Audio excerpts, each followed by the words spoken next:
start mixing. Yeah, but we're...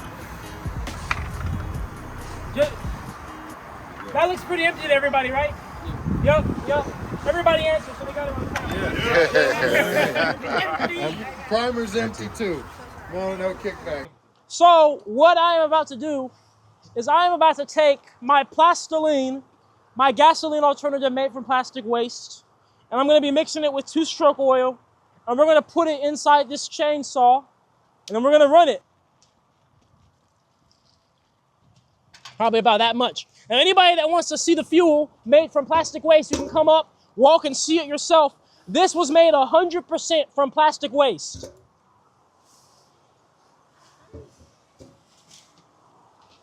And if anybody, got a whiff of how it smells, you can tell it's not gasoline. For damn sure that's not gasoline. We'll probably do about that much. That should be good.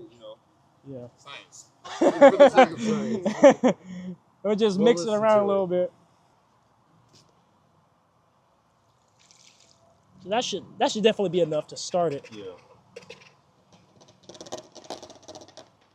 And by the way, for the record, I just bought this today, this chainsaw today. It's only been started 2 times off of regular gasoline. Get that shot. We got it in the tank and it's primed. Everybody here can confirm for the cameras. Yeah. Yes, thank you. You got it on show?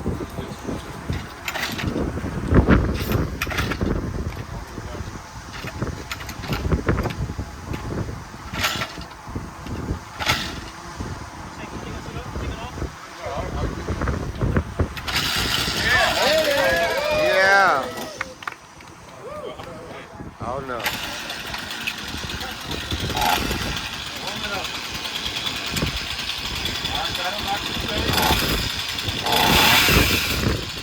There we go.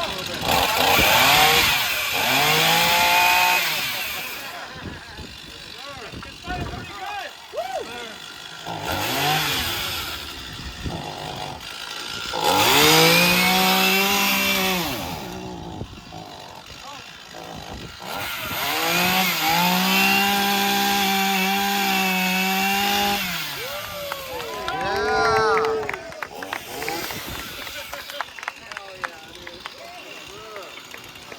Plastic waste.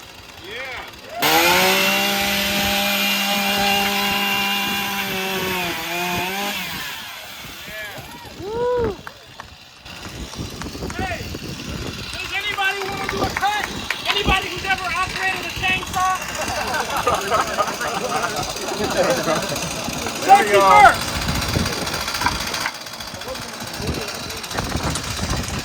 It's already trying. I'm gonna show it how much people must put there. Super understandable. I wouldn't do that. I'll let you be wrong.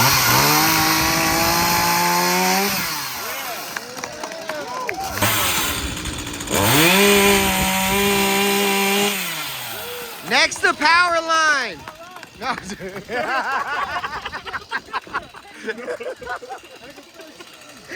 No.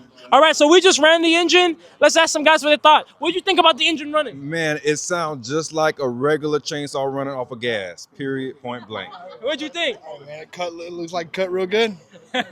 Yo, awesome. Hey, what did you think about the live demonstration of the plastic fuel? I thought it was amazing. It's very revolutionary. Like it has a lot of potential for the world and the environment. Yeah, thank you. And you thought it ran pretty good? Yeah. The chainsaw, it ran like immaculately. It was cutting through the wood. Awesome. hey, John, over here. Oh, they're still talking. Okay. All right, and what did you think? What did you think, man? Fantastic. Gabriel. Fantastic. Hey, dude, good to see you, man. Good to meet you. I've been following you for a couple years now, and it was, fucking beyond expectations, dude. Awesome. Hey, what did you guys think about the chainsaw? Oh, we thought it was awesome. Yeah, it was crazy. It the gas was it didn't even look like gas. Looking like Mountain Dew, honestly. Yeah, a little bit. and then it went to, after you put the oil, it looked like Baja Blast. It just buzzed. Is it off? I think it just died. Okay, cool. So, how did y'all like the presentation? He'd like to have some type of feedback. We loved it. We loved the Q&A format. The demo was amazing. Thank you, thank you. Yeah, so I think it was a great atmosphere. Lots of knowledge gained. I mean, I'm like very new to what he does. I have no idea who he is, and I feel like I learned a lot. Cool. Good presentation. Cool dude. Overall nice. We appreciate that feedback. Thank y'all. Seriously, thank you. Excuse us, would you mind if you told us a little bit about the presentation? How'd y'all like it, and what do you think, or anything you'd like to say to the camera? I mean, the chainsaw operated exactly how it should, off of plastiline. Yeah, it was. It is, right? You know, that's cool. There's progress. Thank you. And how about you? I think it was like really, I think it was good to be here, and like it just reminds me like a better world is possible. Like yes, the utopia is here, right? I mean, it's a lot of time, but I think it's for sure. Like that remind us that whatever we want can happen. Because I agree. It just takes us like coming together. Yeah, I agree with you so hard. Thank you. I appreciate it. Thank y'all for coming out. Let me ask some more people. William and Son, what did you guys think about the experiment, the demonstration? Look at this camera, and look at this camera, and that camera, and this camera, and that camera. So I think it was actually really cool, especially how like it sounds exactly like if like into it, so like it like show like the power of the plastic waste. I actually have a video. So he said that it worked just like regular gas, and it really showed the power of it. Thank you. And what did you think? Well, clearly the power output was quite fantastic. You cut right through that wood instantaneously, right? So the fact that it worked even with the oil kind of validates like this is just like real fuel. Yeah. So I was very impressed. Thank you. And we'll interview one more person.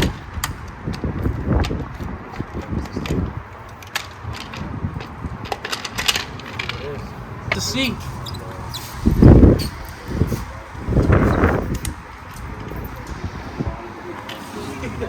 I mean, it looks pretty good to me. What would you say, Josh? Got a little dust. Not much. I mean, it's pretty clean. Yeah. There's no oil. I mean, it's not a thick. We just got a little bit of a char white powder, but the diode looks good. I would love to see a little bit longer test run, sure. But that isn't going to destroy your chainsaw. You heard it there, folks, and you see it there too. It worked good. It worked in the engine. Spark plug looks fine. You got the Josh approval, everybody. Yeah, hey, show the cylinder. No char in the cylinder. Put the rest in my truck. Yeah, all right. I'll cover everybody's gas for coming out here. One day, okay. One day I'm gonna bring enough. For everybody that comes out, I'll fill you up. I'll top you off. All right.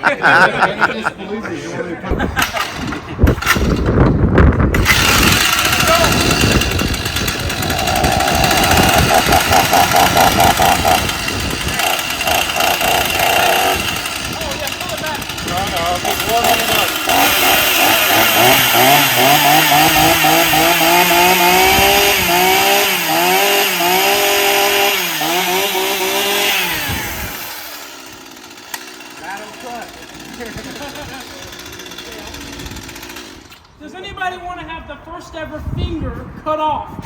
Sign me up! Like that guy says, it'll cut. It'll cut, yeah. It'll cut. It'll kill. Good stuff. It will kill. Thank you, Josh. All right, everybody. Last Saturday, about 3 days ago, I ran this chainsaw 100% off of plastiline, gasoline alternative made from plastic waste. We took the spark plug out, we looked, no residue, but was it a fluke? Will it start up again after it's been sitting in the engine for a few days now? Now this has been plastiline that was mixed with 2-stroke oil, but let's go ahead and see. Let's go ahead and choke it. Choked. You can see that we do have the plastiline in the fuel bulb here. And let's go ahead and get it started, if it will, right?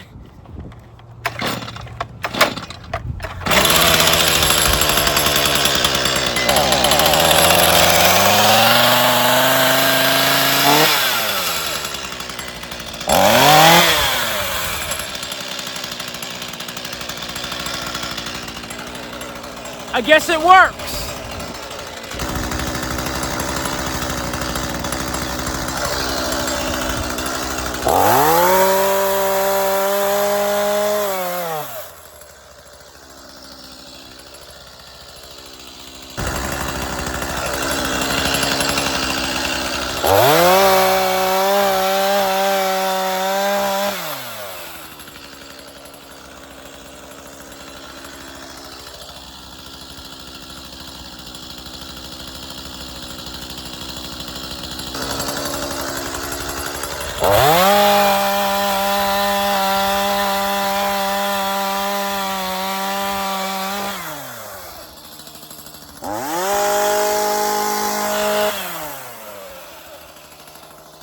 Plastic is fuel, baby.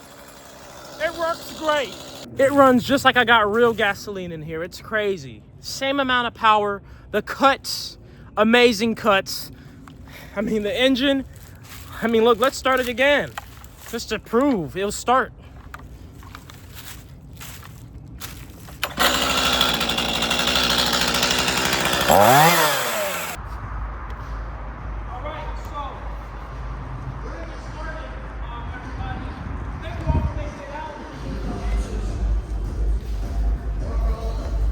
Oh, okay. Yeah, we're gonna get some. Yeah. Try them. Try to smell them.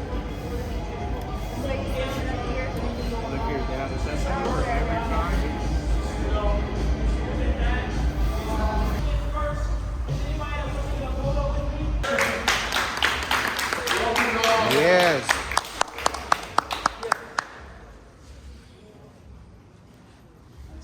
You're good to go. Yeah.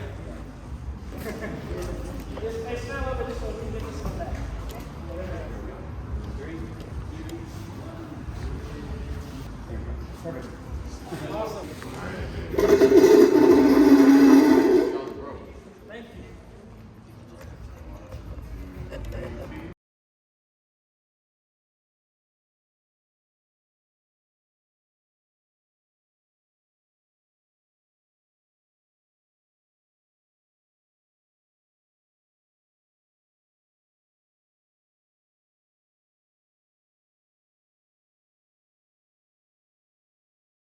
So, raise your hand and ask your question. Whatever question you might have about my work. And I know we also have a list of questions too. That some of you, Josh was going around asking people. So, who's up first?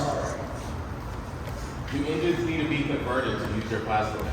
No. So, with the plastoline, whether it's plastoline, plastic diesel, it works in engines the way they are. So, it's not like hydrogen, for example, you got to modify the engine. This works in engines the way they are, right away. Yep. Can plastics be contaminated before use? Yeah, so that's a huge important factor to my machines, because normal recycling, they can't take contaminated plastic. And when they're taking one water bottle, turning it to another water bottle, right? They can't use plastic that has dirt in it, right? Or food residue, which is like almost every type of plastic. But with my process, microwave pyrolysis, you can take in contaminated plastic, mixed plastic, and then process it all equally into fuel. Follow-up question, can sludged microplastics be collected and used in the system? Yeah, absolutely. So my machine doesn't discriminate at all. No matter what type of plastic it is, no matter like how big it is, how small it is, it's going to break it down under the heat. So it's an amazing way to truly destroy microplastics and make sure they don't go back out into the environment. A common one, are there any plastics released after combustion? Yeah, that's a good question. So all the fuels I have, it's a permanent chemical process to make these fuels. So plastic is made of petroleum, and so we're kind of reversing that process to make the fuel. So when we make this fuel out of plastic, it's no longer plastic. It's undergone a permanent chemical change, and it's a completely different material now. So this in itself is not plastic, and when this is burned, it's not going to release any plastic. Would there be we have a question here. So what kind of emissions are emitted during That's a good question. So currently I haven't done an official emissions test on my fuels themselves. However, for the most part, when you have a car with a catalytic converter, right, the engine ends up combusting it. It's not perfect, and the catalytic converter catches anything that's not CO2 or water vapor. So for the most part, since these work in unmodified engines, you're going to pretty much just have CO2 water vapor in a car with a catalytic converter. But I will be getting an emissions test done pretty soon, actually. You have a question? Yeah. How did you get started? What made you stumble across this? So I started when I was in high school. Actually, I was in a welding program, and I kind of got started out of something completely unrelated. I got stabbed in, 12th grade. And I have the scar here, I got stabbed on my thumb. And so I couldn't use my thumb for months and months.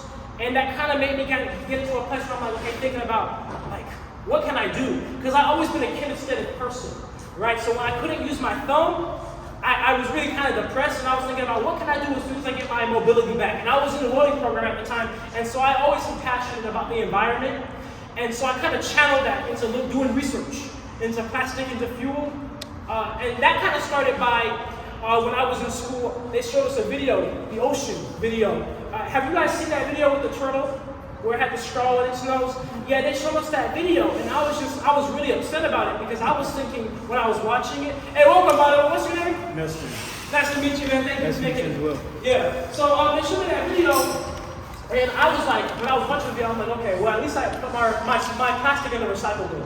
So like, I'm not contributing to the ocean plastic, right? But then I did further research, and I found out, even when you put your plastic in the recycle bin, literally less than 5% of it actually gets recycled. And most of it ends up either in a landfill, a different country, in the ocean, and that just made me mad. I'm like, okay, I need to do something about this. So going back to what I was saying before, I was doing research into what plastic was and how I can possibly turn it into fuel. And then as soon as I got my mobility back, I had my splits off, I got ahead in my welding class, and I got my first ever reactor in my welding class. Hope that answers your question. Yep. What's the plastic to fuel ratio? Like how much plastic do you use to get a certain amount of fuel? So it's about 10 pounds of plastic will make 1 gallon of fuel. Do you sell it? No, I don't sell it. Yeah, Uncle Sam wouldn't be happy. Kind of a follow-up on that. So of those 10 pounds of plastic that you fuel, how much waste is behind that process? Is there any? Yeah, so the only waste product is carbon black. And carbon black is just carbon, right? So that carbon, it can be used in concrete, tires, roads, blah, blah, blah. It's an additive to a lot of things in the world. And out of 10 pounds of plastic, you're probably only getting about a pound of carbon. It's very little. And then the rest of it converts into, actually, I'll just break down the whole process generally. So what ends up happening is plastic is put inside this machine, right, which is a chamber. And this chamber is close to the air. It's under vacuum. There's no oxygen or air in that chamber. And since there's no oxygen or air, the plastic cannot catch on fire or burn because a fire needs air to exist, right? It's kind of like if you put a lid over a candle, it goes out because it needs air, oxygen. So plastic is put into this environment where it cannot catch on fire, but then microwaves turn on to heat the plastic. And since it can't catch on fire, it actually instead breaks down the plastic to its original parts of what it's made of. And plastic is made of petroleum, right? So it returns it into a petroleum vapor. That petroleum vapor is condensed. And that initial petroleum vapor that's condensed becomes like I call it plastic crude oil. Because it's like a really big, dirty mix of a whole bunch of different fuels in a way, and so that has to be refined. And so then I do a second refinement process to make, like what I have here, plastiline, which is like the gasoline alternative, plastic diesel alternative, and then I have plastic kerosene, the jet fuel alternative, and then there also is a natural gas alternative made on the back end too. So that's kind of the breakdown in a nutshell. Is there any type of intellectual property that's associated with your process? So there was a time when I filed a provisional patent for my work, and I did file it, but I didn't go through to like renew it and take it to like the final patenting stuff, because I decided like it's probably better for everything to be open source. Because I spoke to a few people about like how the patent system works, and a lot of it, like it really doesn't protect you that much to begin with, and then also it kind of makes you open to get your stuff really stolen, because when you like patent something, you're writing down how you make every single part. and then anybody can just look at it and like change a little bit and run off with it. But if you have it open source like how I'm doing it, but then you have maybe some secrets, like some certain parts that nobody knows about, that's in my opinion, the best way to do it, because nobody can go patent my machine now, because it's open knowledge now. I've posted it on the internet for over a year, so after you post something publicly for over a year, nobody can patent it, right? So that protects it in the domain of everybody. So anything you've ever seen built online is free for anybody to build, right? I don't recommend it. You know, I've got blown up last year, so I don't recommend it, but it's open domain. Welcome. What's your name? Joseph. Joseph, welcome in, man. Thank you for making it. Thank you so much. Yeah, we're just doing a little Q&A right now. So, you have any questions? Have you tried using artificial intelligence to make your process more efficient? Yeah, so I would love to kind of like computerize my process more like that, where it could be implemented. But right now, like, there's just no implementation in which AI can work with how my system is. It's kind of more manual right now. Until I can build the next system, Mark 5. That's when I'm going to have things more computerized in a warehouse. And I can definitely use AI to help me then. But that's a good question, though. Yep. Is this scalable? So if you wanted to like increase the size of it to, I know you talked about 10 pounds of plastic, but could you do 1,000 pounds of plastic or whatever? Like, what is the scale now? Yeah, so right now I'm working on making my machine continuous, and that's going to allow me to do way more plastic at once, because I can keep loading it in while it's running. But just for instance, I don't know how many of you have seen like my latest machine, the size of it, but my first machine ever was the size of this, literally. Like I can pick it up like this. And so I've already scaled it up from this into almost a 10-foot machine. And so the very design that I'm working on is scalable, right? That's kind of, so when I initially was designing it, like one of the things I went over was it has to be able to be continuous, it has to be able to be scalable, and it has to be able to run off of solar or renewable energy. And that's why I use microwaves, and that's how I have designed the way it is. Hey, welcome guys! Thank you for making it out. Yeah, any other questions? Yeah. Oh, yeah, we'll do you next.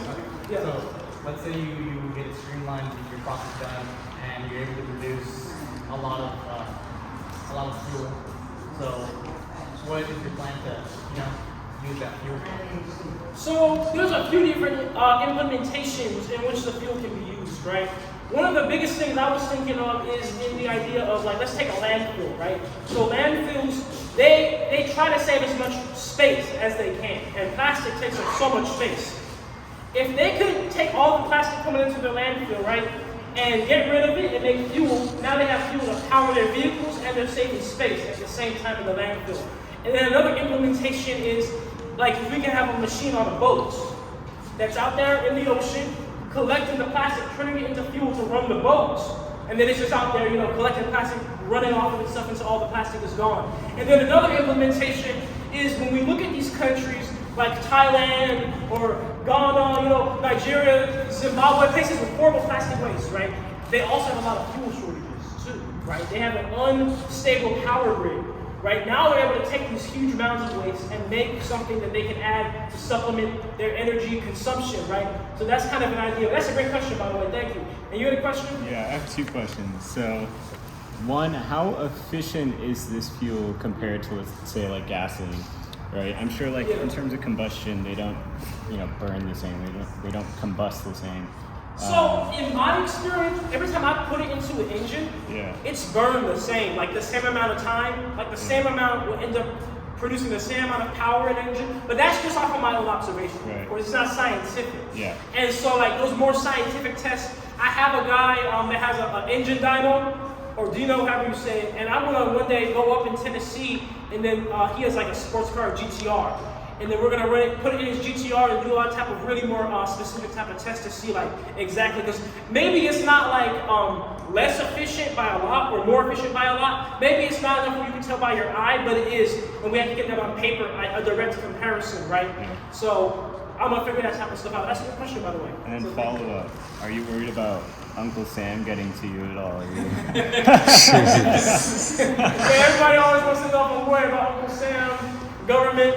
As it stands right now, I'm definitely not doing anything illegal. Actually, I had a direct contact with the EPA earlier this year. And it was cool. They just were they're just asking me some questions about what I was doing. But like, it's only illegal if I sell the fuel. because it has to go through the regulatory bodies, all that. So if I just go selling it to people as is, yeah, that's illegal.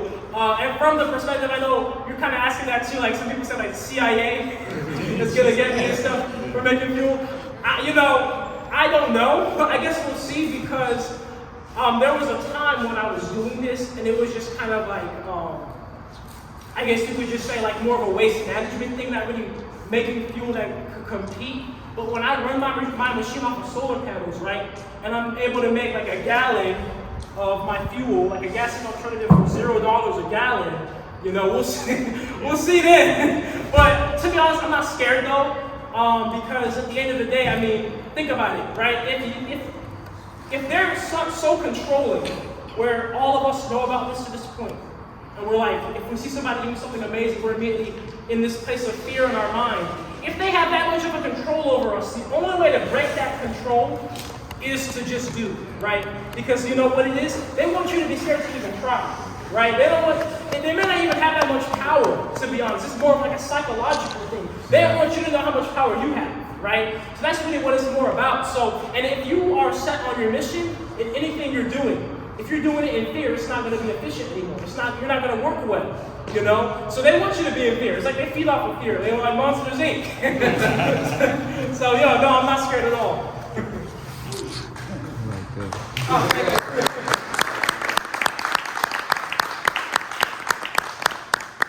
So, in your opinion, why haven't other energy companies already gone down this path? I think it's because it's easier and right now more profitable to just say how they're doing it. Right.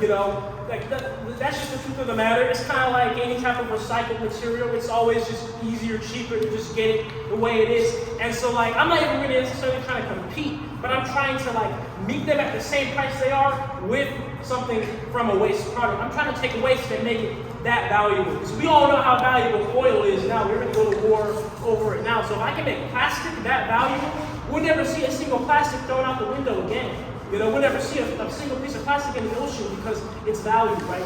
So that's what I'm trying to do, right? Commoditize this waste product.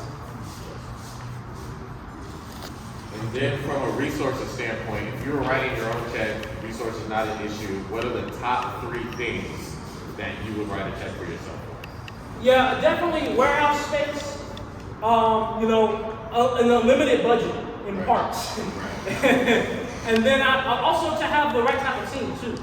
The right type of team of passionate people that have the right perspective about like earth and stuff, and like the more humanitarian perspective, because like I run into a lot of people, like of course they might care about, and let's be real, right? Like this is a pretty lucrative business. If this works out, this is $1 trillion industry easy. It's recycling, it's petroleum, and of course I know that, but like that's not what motivates me, right? What motivates me is I see the dire condition and state we're in all of humanity. You can't even be born into the world now without microplastics. And that's just crazy to me to think about. And so my perspective is that. My perspective is like, if I had a choice to make $1 billion, but I'm not really recycling, I'm just scamming people like what's happening now, or I make $1 million, but I'm actually recycling, I'm always picking the route of less profit, but really doing the work, right? So that's what I'm based off of. Yes. Yeah. So you have a question? Do you know I don't know how to ask this question. I guess for however much fuel you produce, what amount of like carbon is coming out as you're producing fuel? Like how much? CO2? Yes. I don't know those numbers. Unfortunately, I really couldn't tell you anything outside of just guesses, because that takes a very specific test to do. But I will be getting that type of stuff done. You had asked me this earlier, William, right? Yeah. Yeah, William asked me this earlier. He's a professor at San Antonio University. He was asking me, like, am I going to have a paper, like a scientific paper done? And yeah, this year, guys, I'm planning on getting a white paper published. Once I finish my current machine, finish all the upgrades, it's going to be a published paper that's going to, have all these type of specifics in it, like, the fuel's quality, the energy input, output, all type of stuff will be laid out when I have the machine finished. Yes. How long have you been doing this? I've been doing this for 5 years, since I was 17. Okay. Yeah. How much square footage does it take for one of one pyrolysis machine? How much what? How much square footage of building space do you Oh. have for pyrolysis? So, I mean, my current machine is under a 20 by 20 foot carport, right? And to be honest, it really doesn't take up that much space. But then I guess if you include like the solar panels and then storing the plastic, I would probably say like when I'm building my next machine, Mark 5, I'm probably going to want a warehouse space around this size. How much space is this, Andrew? 11,000. 11,000. Yeah, if I get an 11,000 square foot place, you can have everything. You can have the solar panels, you can have the machine, you can have a little storage place for the plastic. I mean, of course, I know this, doing what I do, but plastic is hella flammable. You know, this catches on fire really easily. So you gotta have your own section to store that, so it's not a fire hazard, right? If something catches on fire. In fact, when I had my first fire at my parents' house, something that burned the most, I used to have my storage bins of plastic right behind the machine. Somehow it caught on fire, and those went up in flames more than anything else. So I was like, we all noticed that when we were kids, right? How flammable plastic is. Or like even if you just burn it by accident, like I used to set Legos on fire. My parents would get mad at me, but it's so flammable. And it's because it's fuel. And actually, it's so much so, NASA is literally studying using ABS plastic, the same plastic that's used in Lego blocks. So they're basically trying to use Lego blocks as jet fuel for rockets going to space. Because plastic has that much energy in it. In fact, if you look at a chart of how much energy is in plastic, plastic has more energy in it than diesel and gasoline and jet fuel. So it when you really learn these things, you can see why I'm over here why aren't we turning this into fuel? You know? I know there's some technological issues, maybe it needs to be made more efficient or scaled up, but nonetheless, I just couldn't grasp why this wasn't a thing that's just public knowledge, because they sure are quick to tell us all publicly how doomed we are, right? With plastic everywhere, how close the world is to looking like Wall-E. They're quick to tell us that, but they're not going to tell us a solution. Hey, good to see you, brother.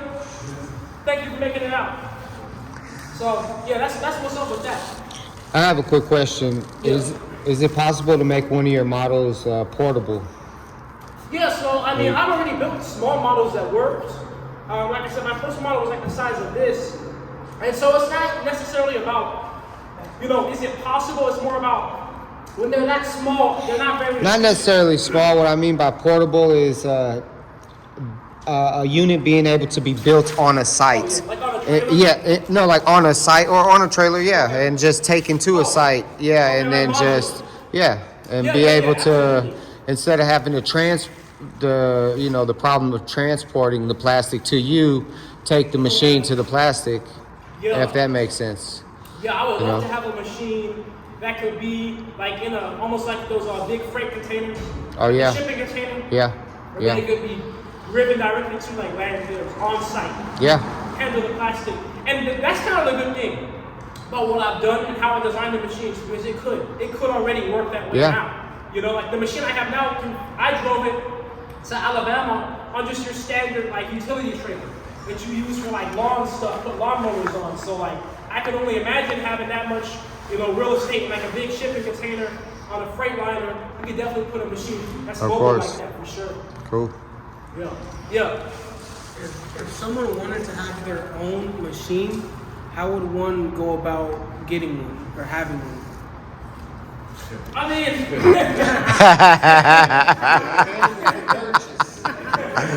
to be honest, hey, everybody on the live stream, if you guys are in Austin, come by. We got, you go to Naturejab.info/meet to find everything. I'm gonna end the live stream and we're gonna go live again when we do the fuel test. So, I mean, that's a great question. How could you get one? And it's not really a simple question, to be honest, because I built all of my machines, and they're kind of a very special type of thing. If you could order some off on Alibaba, for example, but it also is a dangerous thing to do, of course. And then you have to know what are you going to do with the products and stuff. So it's not a very simple question to answer, but the simplest answer I could give you is, if you really wanted to build one, stay safe, of course, but just go back and watch my YouTube videos, because I've been showing it since my second iteration. The whole process, the upgrades, the trial and error, why you shouldn't do it in basketball shorts. What would be the cost you put into one of these machines if we would want one? The cost? Yeah. Yeah. if we watched your videos and went by the book, and what would we be looking at? So like, let's say you wanted to build like my first machine that was like the size of this, it probably would run you like $2,000 at most. Okay. I used a lot of recycled parts, but it was a small machine. Excuse me, I need to get some water. Hold on.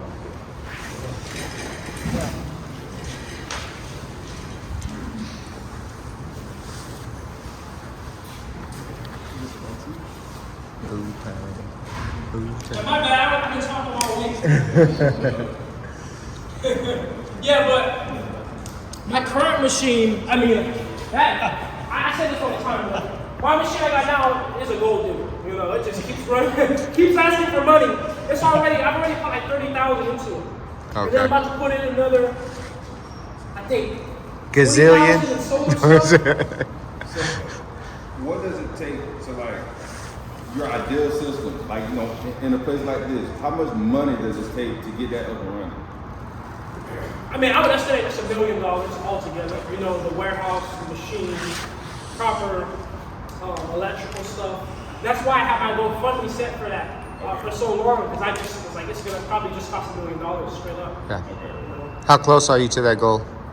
I think we raised like collectively 15,000 over all the years.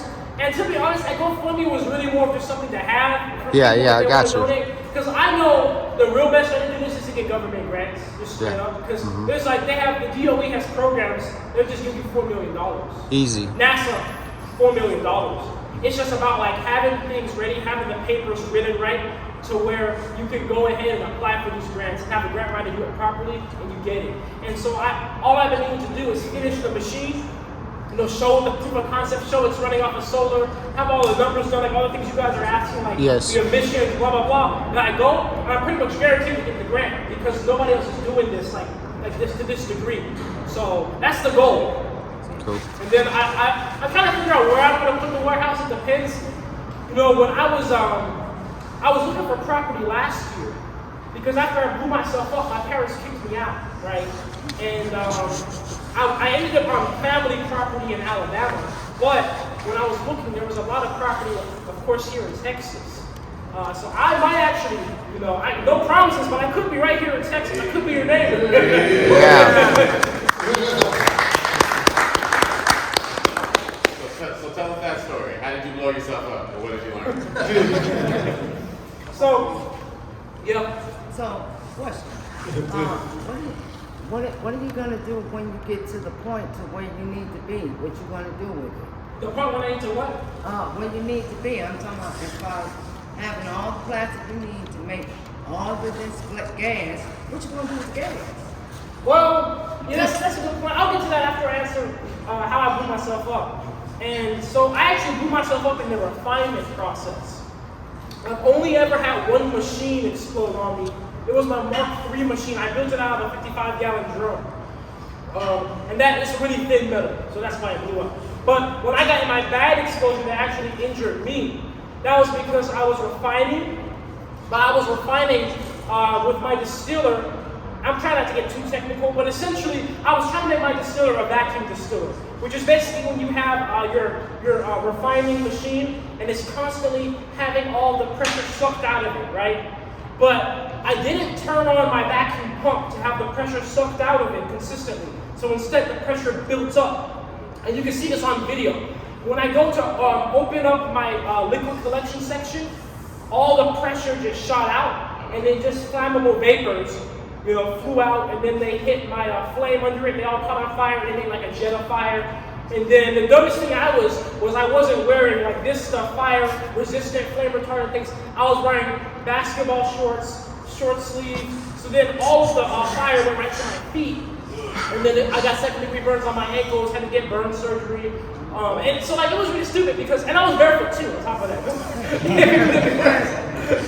So like, because if I was wearing this like I am now, I wouldn't even have to go to the hospital. It would have been a scare, but it wouldn't be anything crazy. So I learned, because up to that point, I don't have formal education. I'm self-taught, if anybody doesn't know. So like, to be honest, now I can't play the complete ignorant card because I was in welding class, we learned OSHA, wear your safety stuff. So a lot of it was kind of just being young and being like, I'll be fine.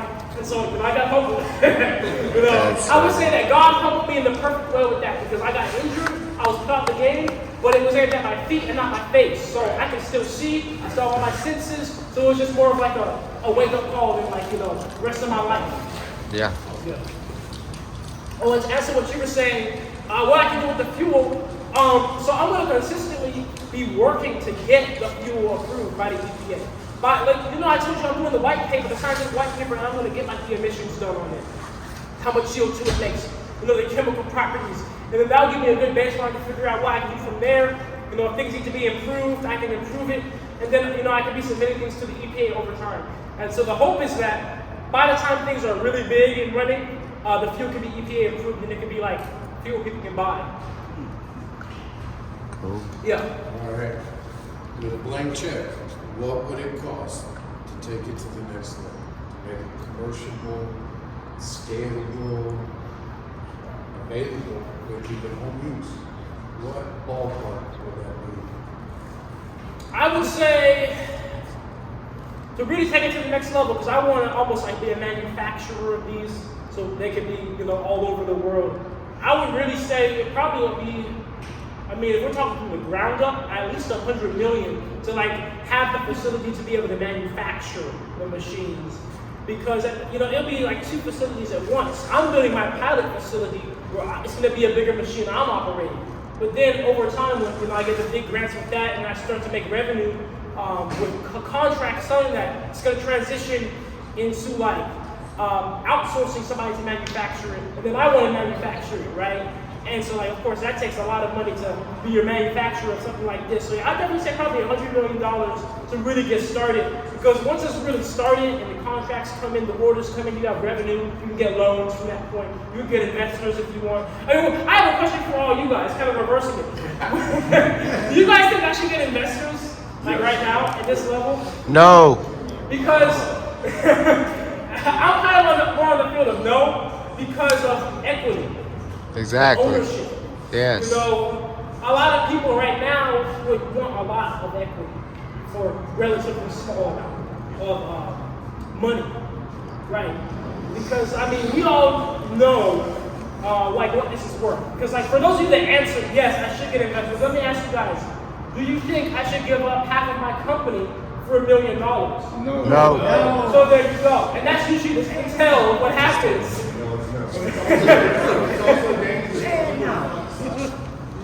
Yeah, that's true. Good point. Because like, okay, I get $1 million. What if it's not enough? I get half of the company. Now you're screwed. You don't even have, because now if I get a single other investor, now investors own more of the company than me. You see, and it depends on your terms and conditions. Yeah, but you know, like in my experience, everybody that came to me always wants 50% right off the bat. You know. I saw you with a question, Ben. All right, it was a suggestion. I was going to see if I could offer royalties. So some cents on the dollar per sale of that fuel rather than ownership in your company. You would have to sell it and negotiate with the right investor, but it could be done. Yeah. You know, there was one guy that came up to me and was talking about franchising, and I was like, that's a pretty good idea, like a franchise model. Like, people can kind of invest in equity of a machine in a spot. So, like, maybe we're building a machine in Austin, and anybody in Austin can invest money in that machine and have a percentage of the profits off of that specific machine, which you don't own the company, right? And that's possible too, but that doesn't come until that time comes around deploying machines. Because right now it's more of just my company, and I don't want somebody owning more of my company than me. Actually, a while ago, and you guys definitely say no to this, there was a guy in California. He wanted to build these machines, and he was working with an older guy that had some money, and he wanted 50% of my company for guess what? $100,000. You have a question? I filed a provisional patent, so I was in the patent pending stage. I didn't end up going through with it. I did a lot of research and I spoke to some other inventors. I spoke to the inventor of the key fob, the wireless key fob. He patented it and GMC stole it from him. Because when you patent, in the patent you're writing exactly how it works, how you make it, and all it takes is a big company with enough money to just bully you with legal fees. And you can't win, even if you know, like they stole it. They'll just take you back to court, back to back, and you have no money, what are you gonna do, right?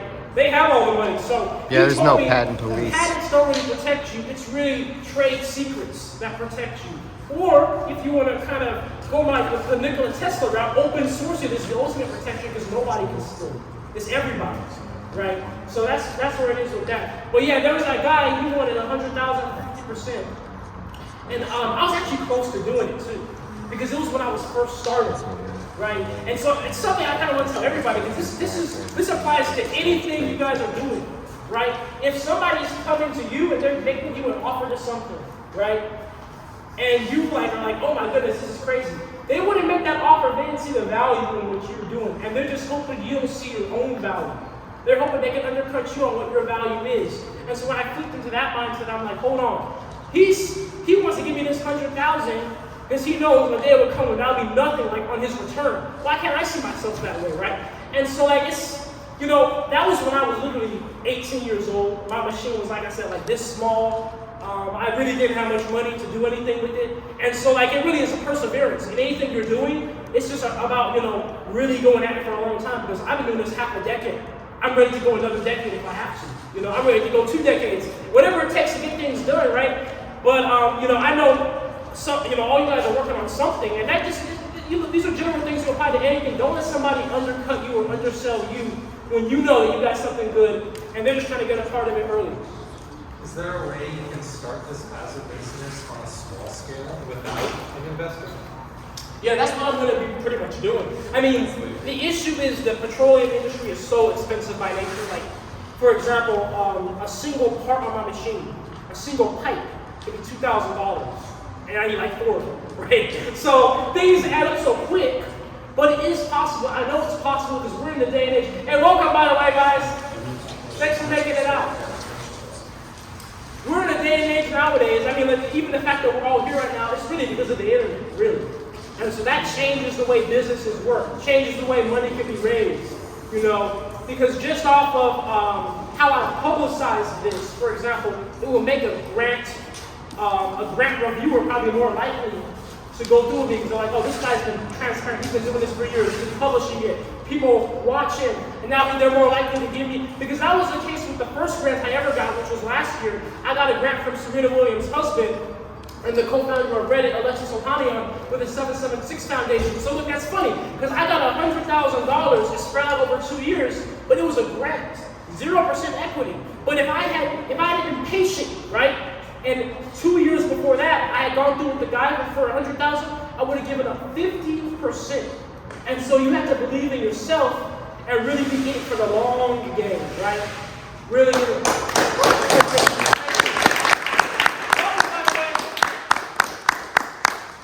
Welcome. We're just having a little Q&A session going on right now. Yes. So I'm sure you face like a lot of skepticism from the public, right? Yeah. In terms of how your processes work. You know, not having a formal education background, right? Yeah. So what do you do to like validate your processes and like overcome that kind of public skepticism? Yeah, I mean, being on the internet has definitely helped me a lot with, I guess you could say, the lack of credibility I might have in the scientific world since I don't have a formal education, because I am in direct communication with chemists, physicists, you know, all the type of people that are in the game. But also, it helps because also being a part of the internet, in order to even build what I built, I did research and I read stuff published by universities to figure out how it works. And I'm going to do research to figure out how to write the proper scientific white paper. So I don't let it limit me. To be honest, it wasn't even like a thing where I was like against university. It was more of like a preference of mine to kind of just go out and do it. Because there was actually a time I went to university for about 4 months. And then I had actually dropped out because I was just thinking in my head. Because at university, they found me online and they were interested in like working with me, but they were going to actually take a certain amount of ownership of what I do. If you work in their labs, they own it, straight up. And so it was that, but it also was the fact because they weren't even going to have me beginning to work on my machine until 2 years into the university. And then on top of that, you go to grad school, that could be another 4 years more. And I'm like, hold on. So about 8 years, right, it's going to take until I graduate. You graduate, then you begin, right? I'm like, if I really just work hard and put my soul into this for 8 years the way it is now, then I probably would be further than I would have been there. Because like we live in a day and age now, you don't need the university backing necessary to get grants. You need the right grant writer, you need the right proof of progress and stuff, and that's what I've developed by documenting it online for so long. And so it's not anything like against college or having the degrees because they're great, especially when you have very specific things. Oh, thank you. But it was more of just in my particular path. I went to school for welding, and that was the main skill I needed to put together these machines. And so I just applied what I had, and then the research was all online already, right? Because like, let's be real, right? Especially when you're going to university for science, right? The most important thing you can do is apply the science. Because a lot of it is theoretical, right? It's in the books. Maybe it's small-scale experiments, but then when you actually go to apply it, that's like the grad school projects. That's when you finally do it, like all those years later, and I'm just like, I need to go ahead and do this now as soon as possible, and get this done. So that's kind of why I didn't go to college for that. And then I think that having the, I guess you could say the support of all you guys, really, you guys give me the credibility to be able to be in front of these people with the big money and actually have the credibility, because they can see that I have so much support. It's not for no reason, right? And especially being in such a niche of what I'm doing, showing it online, of course, all the receipts are there. It's no issue when it comes to talking to people that are more serious, you could say. Yeah. It's a two-part question. I guess the first part would be, in terms of sourcing, how do you usually get with plastic? And have you ever considered expanding that process in terms of I guess throughout like cities that usually have like recycling processes for residential neighborhoods and collecting cardboard and different pieces of plastic? Yeah, so it's pretty simple how I collect my plastic right now. I just, I get it from my family, I get it from a few local gyms, I get it from people. People send it, some people ship the plastic, some people, if they live really far away. I had a meet and greet in Atlanta in February, and I let people bring me plastic there. Unfortunately, I didn't do that this time because I'm so far away, I can only take so much. But yeah, so plastic is never the issue, like getting it. It's just a waste product. Everybody wants to get rid of it. A lot of companies have reached out to me that have plastic, like way more than I can handle. Like they're talking tons every month that they're paying tipping fees to get rid of. And they're like, can you take it from us? And so like, to me, that's a great sign, because it's like, well, when this is ready, yeah, all the water bottles you guys have, we have a bin over there. You can put your water bottle, any other plastic in the bin, and I'll take the plastic from you, turn it into fuel. But yeah, it's great to see that, because think about it. The business model is kind of simple, right? Take a company that's already paying a lot of money, like let's say they're paying $10,000 a month to get rid of their waste. All I gotta do is come in, hey, I'll take your waste, give me $5,000. Boom. Oh, they pay you? They would pay me to take their plastic waste. So now I'm getting paid for the waste product, I'm getting paid for the fuel, and then there's probably some government because there's carbon credits and there's something called plastic credits too. And then you get paid for that. And you can see economically how it can get pretty lucrative pretty quickly if everything is working together, everything's synergistic. Yeah. What's your primary source of funding today? My primary source of funding is the grant, which is broken up over 2 years. So it's like $12,000 every 3 months. But that pretty much all goes right to the machine. Like I said, that $12,000 comes in, it's out. And then I have crowdfunding. When people donate, like through Cash App, GoFundMe, whatever. And then I also have Jabberama over there. My boy Sean. We have Jabberama products at the table. So that's my natural deodorants brand. Those of you that may not know, I've been making my own natural deodorant for years. Since I was in high school, actually. And so I've been working on a formula for 5 years now that works. It really does. That's all I wear. And so everybody told me, like, you should just sell it. And I was like, well, why would I sell it? What the hell does deodorant have to do with plastic and fuel? But I was like, I'll do it anyway. I'll sell it and see what it does. And if people love it, we're 5-star reviewed. So we have some at the table over there.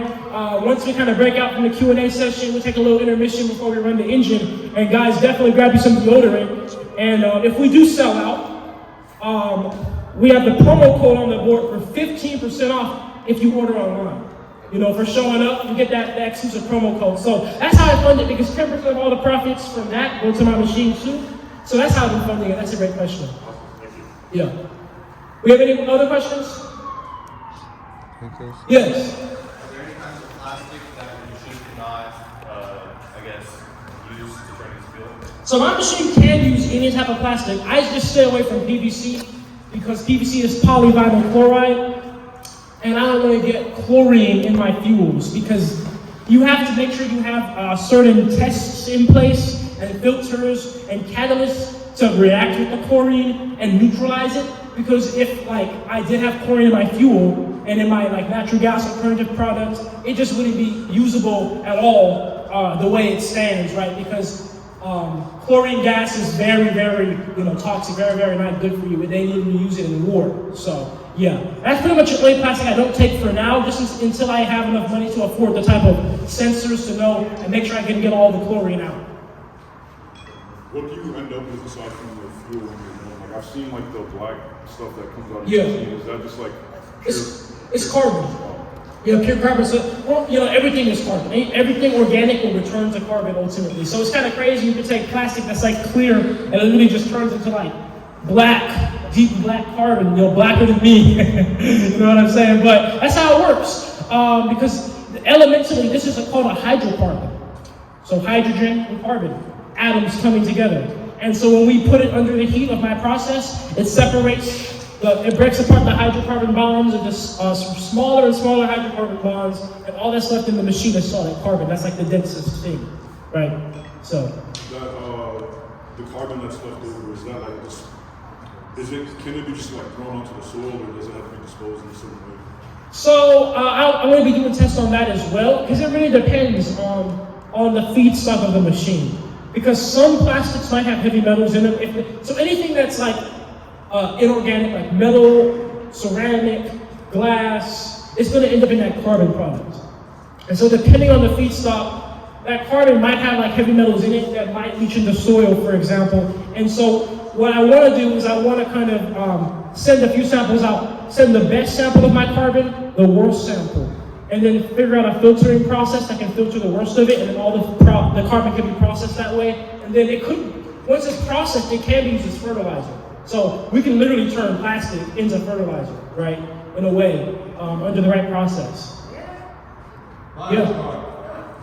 Yeah, biochar, exactly. Hey, so your current machine, that one, it went down, right? No, it didn't. A part of it blew up. Okay. Yeah. So now how much fuel can you produce like per day or per month?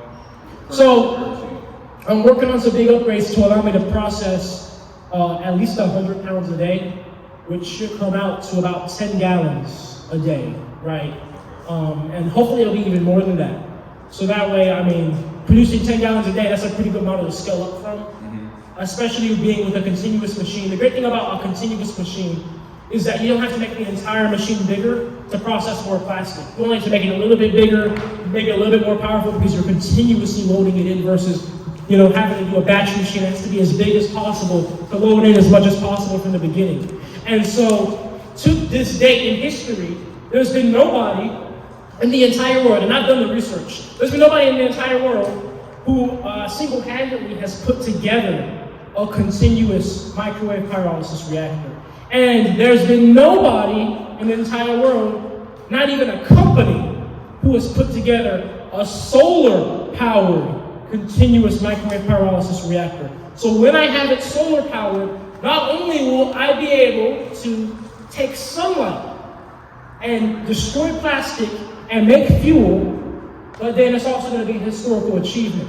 So that's going to be coming up, I would say probably May, end of May, when I get it completely operating off of solar. Thank you.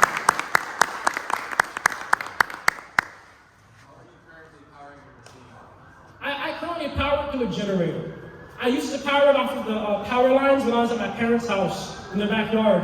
But when I moved out to Alabama, there was no power out there. So I just have a generator right now running it. And the machine isn't at a level where it's able to make enough or take in enough plastic to be able to make enough fuel to run the generator off its own fuel. You have to load in a lot because I don't know how many of you have ever weighed plastic, but it weighs nothing. So when I say it takes 10 pounds to make 1 gallon, I'm talking like, that's 4 full trash bags full of plastic to make 1 gallon, which is a good thing because there's so much waste, right? We're never gonna run out, but that's why the machine has to be continuous to really, make a lot of fuel.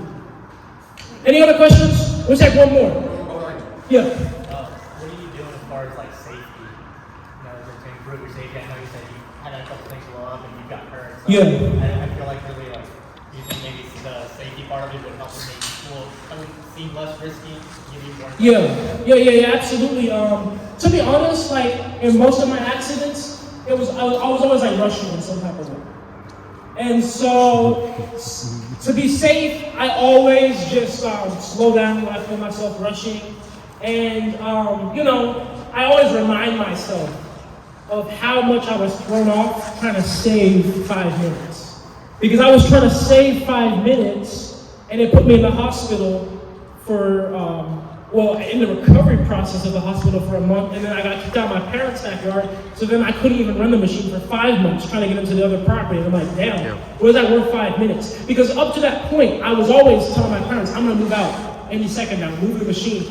But they were letting me operate in the meantime, so I could still, do upgrades, get data. But then when that explosion happened, like, we're not even running it here anymore. So it was a hard reset until I could get property. And so it definitely, that's how I think back on when I'm like, okay, I'm thinking of rushing, doing this thing that's less safe, but if I get hurt, not only may I possibly be in a position where I'm like paralyzed or blind, can't do the work at all anymore, but at the very least, I might be out of it for months, and it's just not worth it. So, to anybody working on anything, in here, that's some advice I give you. First of all, wear protective equipment, for sure, even when it's hot outside, but also, slow down, because I know we live in a world where everything's so fast. And sometimes I feel pressure too, like do things as fast as possible, get upgrades out as fast as possible for the content. But to be honest, there's a real power in being able to slow down. Because when you're rushing, you're giving people you don't even know the power. Because you're letting them kind of dictate how you do things. But when you slow down and do it at your own pace, you're taking your power back and you're like, I'm running this the way I'm running it. Because this is your thing that you're working on, right? Why should somebody else tell you the pace in which you should run your own machine? So that's a bit of advice. But with that being said, thank you all for your questions. I'm sure probably in the end, we'll probably do another one if anybody else has questions after we do the rest. But we'll break out for a little intermission for a little bit. Like I said, I have my natural deodorants over there. And then probably within like 15 minutes, we're going to do the live engine test. I have a chainsaw out there, and I'm going to be operating a chainsaw off of my plastiline right here. So we'll break out for a little bit. I'll meet some of you, and yeah,